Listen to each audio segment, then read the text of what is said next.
কবে শিখেছিলে আলপনা দেওয়া? বাবা এরা শেখার নাকি, যা আলপনা ছিঁড়ি তারা আবার শেখা। ও তুমি তো আবার ছবি আঁকতে, ভালোই।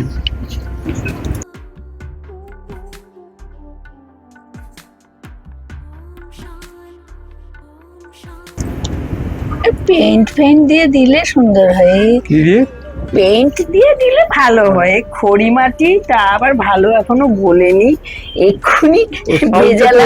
সাউথে তো ইয়ে দিয়ে করে, গুঁড়ো গুঁড়ো দিয়ে করে দেখি সব। ওরা গুঁড়ো দিয়ে করে, গুঁড়ো দিয়ে করেছিলাম তামিলনাড়ুতে সব গুঁড়ো দিয়ে। আমিও কিছু কি যেন বলে ওরা, নাম ছিল ভুলে গেছি। আমরা তো চালের গুঁড়ো দিয়ে আমার মা করতো, চালের গুঁড়োর সঙ্গে রং মিশিয়ে সব গাছের পাতা ফুল এসবের রং মিশিয়ে।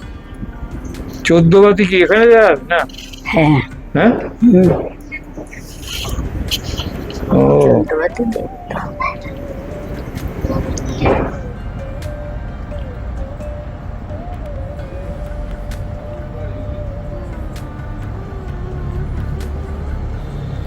বাহ, এই সব গুলো হওয়ার পরে তো এখন দারুণ লাগছে, সুন্দর। না না এই বয়সে এটা করা। 14 প্রদীপের হাতটা এখানে দিচ্ছি, যাবে আর বাদ বাকি সব সব কত দরজায় দরজায় দরজায় দরজায়, রান্নাঘরে, বাথরুমে, সামনে বাথরুমে নিয়ম আছে। অন্ধকার ছিল ছোটবেলায় দিয়ে আসতে না, প্রদীপ দিয়ে আসতে দিত না। হ্যাঁ আমাদের কাজ ছিল পুকুর পাড়ে গিয়ে দিয়ে আসা। যেখানে পুকুর পাড়ে তো আমরা ভেলা ভাসাতাম। হ্যাঁ ওই কলা গাছে কেটে ওটাতে নিশান দিয়ে সাজিয়ে ছেড়ে দেওয়া হতো পুকুরে। প্রদীপ, তার মধ্যে প্রদীপ জ্বালিয়ে, প্রদীপ জ্বালি, তাই তো কি সুন্দর লাগতো দেখতে, যা লাগতো না, দারুণ।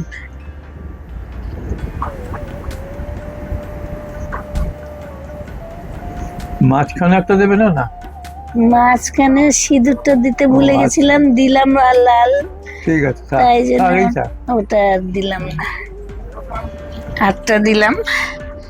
আর সব সব দরজায় দরজায় দিতে হবে তো। আজকে তো 14টার বেশি দেয়া চলবে না,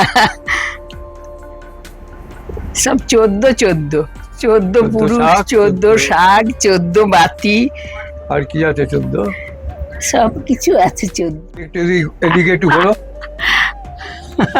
লুক দাও, লুক। ওরে বাপ রে, বাহ